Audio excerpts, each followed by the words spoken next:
네, 안녕하세요. GK 열애강호입니다. 처음으로 이렇게 셀프 카메라를 통해서 인사를 드리게 되었습니다. 먼저 구독자 400명을 찍었는데 진심으로 감사드립니다. 오늘 제가 이야기해볼 주제는요. 한국과 영국 유소년 축구가 과연 어떻게 다른가, 이 차이점에 대해서 한번 얘기해보겠습니다. 먼저 저는 초등학교 축구부를 시작으로 중3 때까지 소위 말하는 한국의 엘리트 축구부를 직접 경험했습니다. 이후 영국의 셰필드 유나이티드라는 팀의 테스트를 볼 기회가 생겼고 6주간 테스트를 통해 팀에 입단하게 되고 15세부터 2군까지 총 4년 반 동안 영국 축구 또한 직접 경험을 했습니다. 여기서 제가 느꼈던 한국과 영국 유소년 축구의 가장 큰 차이점 3가지를 지금부터 말씀드려보겠습니다. 첫 번째는 훈련 양의 차이입니다. 제가 처음 셰필드 15세 팀의 테스트를 봤을 때 정규팀 훈련이 일주일에 몇 번이었을까요? 네, 단 2번이었습니다. 화요일, 목요일 이틀 운동하고 주말에 하루 경기가 있었죠. 당시에 이런 훈련 방식이 저로서는 정말 이해가 안 가고 충격적이기까지 했는데요. 그 이유는 한국 축구부 생활을 하면서 매일매일 때로는 하루에 2번씩 팀 훈련을 하다가 이게 일주일에 2번을 하게 되니까 신체적으로 또 정신적으로 많이 불안했습니다. 그렇다면 영국 유스팀들은 왜 일주일에 2번밖에 운동을 하지 않는 걸까요? 이유는 유스팀 선수들의 신분이 축구 선수가 아닌 학생이기 때문입니다. 영국 축구협회 FA에 따르면 5세에서 15세 나이에 축구를 하고 또 축구 선수를 꿈꾸는 선수의 수는 무려 249만 명으로 나타났습니다. 이 선수들이 모두 프로축구 선수가 될 수 있을까요? 아시다시피 프로축구 선수가 된다는 일은 이 서울대학교에 수석으로 입학하는 것보다 힘든 일일 수도 있습니다.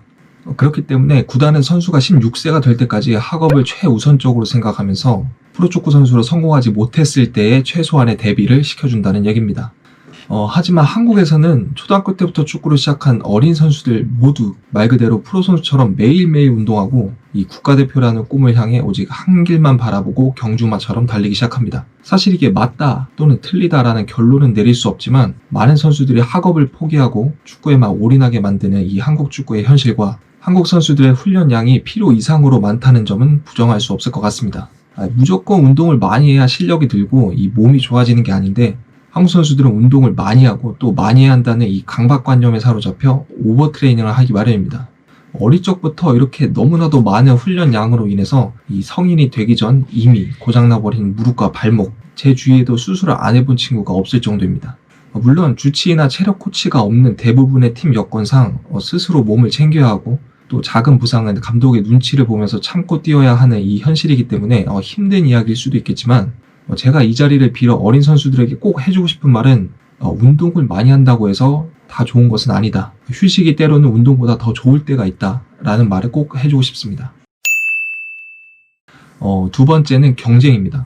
처음 영국에 갔을 때 이 적은 훈련량과 더불어 제가 정말로 놀랐던 두 번째 이유는 바로 선수들의 실력이었습니다. 워낙 잘해서였냐고요? 그 반대였습니다. 축구 종가 그리고 세계 최고의 축구 리그를 가지고 있는 영국이었기 때문에 엄청난 실력자들이 있을 거라고 예상을 했지만 이 피지컬적으로나 실력면에서 모두 한국에서 뛰어봤던 선수들보다 한 수 아래였습니다. 일화로 제가 입단하고 얼마 뒤에 한국에서 같이 축구부 생활을 했던 친구가 놀러 온 적이 있었는데요.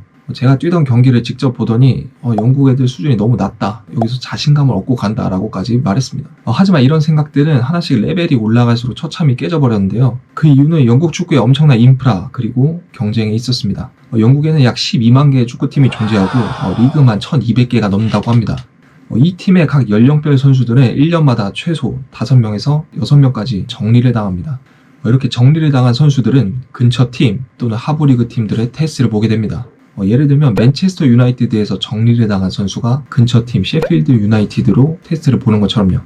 그렇기 때문에 기존에 있던 구단의 선수들은 새로 들어온 선수들과 또 1년 동안 생존을 위해서 살벌하게 경쟁을 시작하게 됩니다. 이 때문에 영국 선수들은 훈련에 임하는 자세부터가 다른데요. 자체 경기를 하면 태클 들어가고 거친 몸싸움부터 욕하고 난리도 아닙니다. 하지만 코치 감독들은 선수들의 경쟁 상황을 알고 이것을 축구의 일부분 그리고 선수들의 캐릭터 즉 성격으로 판단하기 때문에 절대 말리지 않습니다. 한국에서는 팀 훈련 때 태클은 거의 금기시되어 있고 팀 동료가 조금이라도 다치지 않게 최소한의 몸싸움을 하는 게 보통이죠. 팀 훈련 때 태클하면 감독한테 작살납니다. 이렇게 1년마다 선수 정리를 통해 유스 최고 레벨인 18세 이하 팀에는 결국 최고의 선수들만 남게 되고 이때는 선수들의 수준이 어릴 때와는 그야말로 하늘과 땅 차이라고 말씀드리고 싶습니다. 마지막은 코치들의 지도 방식과 선수들의 자기 표현 방식입니다. 사실 이 부분이 한국과 영국 선수들 그리고 지도자에 대한 가장 큰 차이점이라고 볼 수 있는데, 한국에서 코치, 감독님의 말은 곧 법입니다. 운동장 안에서 선수들이 자신의 생각을 가지고 창의적인 플레이를 하기 힘든 이유는 특정 상황마다 감독, 코치들이 정답을 알려주기 때문입니다. 이 상황에서는 이렇게 해, 저렇게 해. 그러면 한국 선수들은 네 하고 자신의 생각을 표현할 수 있는 기회가 거의 없습니다. 선수가 자신의 다른 생각을 말하면 그야말로 개기는 게 돼버리기 때문이죠. 감독이 이 상황에선 드리블 하지 말고 패스해 하면 해야 됩니다. 왜냐고요? 안 그러면 감독한테 혼나니까요. 영국의 코치들은 항상 선수들에게 물어봅니다. 너 왜 그 상황에서 드리블했어? 그러면 선수들은 나 드리블에 자신이 있어서 드리블했어. 너가 드리블 잘하는 건 알고 있는데 더 좋은 위치에 있는 선수에게 패스를 하면 더 좋은 찬스를 만들 수도 있겠다. 다음에 비슷한 상황이 나왔을 때 이 선수는 운동장에서 생각을 하게 됩니다. 이 패스 그리고 드리블 두 옵션이 있는 거죠. 하지만 위에서 지적받았던 한국 선수는 비슷한 상황이 나왔을 때 무조건 패스할 곳을 찾게 됩니다. 왜냐고요? 감독이 패스하라고 했으니까요. 지도자는 선수가 올바른 결정을 내릴 수 있게 도움을 주는 조연의 역할이지 정답을 주는 역할이 아니라고 생각합니다. 그렇기 때문에 선수와 지도자의 커뮤니케이션은 굉장히 중요하다고 생각을 하고요. 지금은 물론 예전보다 많이 나아졌겠지만 아직도 한국 선수들은 감독, 코치를 너무 어려워하고 이 소통할 수 없는 상황이 조금은 안타깝게 느껴집니다. 자, 이렇게 영국의 축구와 한국 축구의 다른 점 3가지를 제가 느꼈던 그대로 한번 풀어보았는데요. 물론 지극히 개인적인 생각으로 문화의 차이 그리고 여태까지 해왔던 방식의 차이가 있기 때문에 무조건 한국의 지도 방식과 시스템이 잘못되었다라고 단정 지을 수는 없습니다. 이것은 서로 다름의 문제이지 어떤 게 맞고 어떤 게 틀렸다라고 생각하진 않습니다. 실제로 영국에서는 선수들이 감독에 대한 예의가 너무 없어 보일 때도 있기 마련인 것처럼요. 서로의 장점만 흡수하여 더욱더 좋은 축구 시스템 그리고 좋은 지도자가 나왔으면 하는 개인적인 바람입니다. 오늘 영상은 여기까지고요. 궁금한 점 있으시면 언제든 댓글 부탁드리겠습니다. 시청해주셔서 감사합니다.